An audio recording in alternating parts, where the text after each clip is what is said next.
তারা যে ঘোষণাপত্র প্রচার করতে যাচ্ছে, সে ঘোষণাপত্র সংবিধানের উপরে স্থান পাবে কোনো কোনো জায়গায়। না, তেমনটা হওয়ার কোনো সম্ভাবনা নাই, সেটা উচিত হবে না।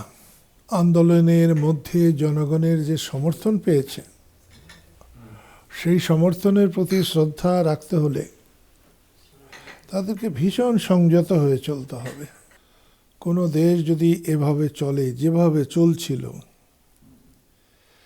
দুদিন আগে হোক আর পরে হোক, জুলাই আগস্ট আসবেই। সেই দিক থেকে বৈষম্য বিরোধী যারা নেতৃত্ব দিয়েছে, তারা সঠিকভাবে যেতে পারলে যুগ যুগ জাতির শুভকামনা পাবে। আর তারা যদি বিপদগামী হয়, তাহলে আজকে যেমন মুক্তিযোদ্ধার গলায় জুতার মালা দিয়ে ঘুরানো হয়, বাংলাদেশের আকাশ ভেঙে পড়েনি, লোকজনের খাওয়া বন্ধ হয়নি, কবর থেকে লাশ উঠে পড়েনি, ওরকম হতে বেশি দিন লাগবে না। একটা জিনিস আপনাকে আমি বলবো, বহু বছর থেকে আমাদের প্রবাদ আছে, হুজুগে বাঙালি, আমাদের আবেগ বেশি, আমরা অনেকটা আবেগে তাড়িত হই। একটা সময় ছিল আমরা অন্যের জন্য জীবন দিতাম।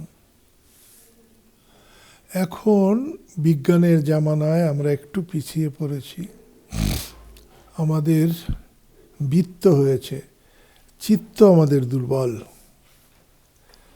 আমাদের স্বাধীনতার সময় আমাদের চিত্ত ছিল সারা পৃথিবীর মধ্যে সবচাইতে শক্তিশালী।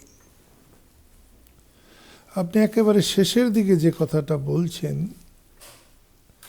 যে তারা যে ঘোষণাপত্র প্রচার করতে যাচ্ছে, সে ঘোষণাপত্র সংবিধানের উপরে স্থান পাবে কোনো কোনো জায়গায়। না, তেমনটা হওয়ার কোনো সম্ভাবনা নাই, সেটা উচিত হবে না।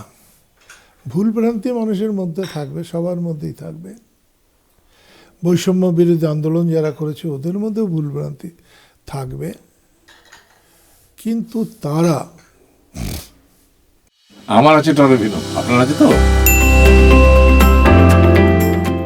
আন্দোলনের মধ্যে জনগণের যে সমর্থন পেয়েছে, সেই সমর্থনের প্রতি শ্রদ্ধা রাখতে হলে তাদেরকে ভীষণ সংযত হয়ে চলতে হবে। তাদেরকে নষ্ট করার জন্যে বহু লোক আছে, কিন্তু তাদেরকে সাহায্য করার জন্যে আমার মনে হয় না সততার সাথে সাহায্য করতে ওই পরিমাণ লোক আছে।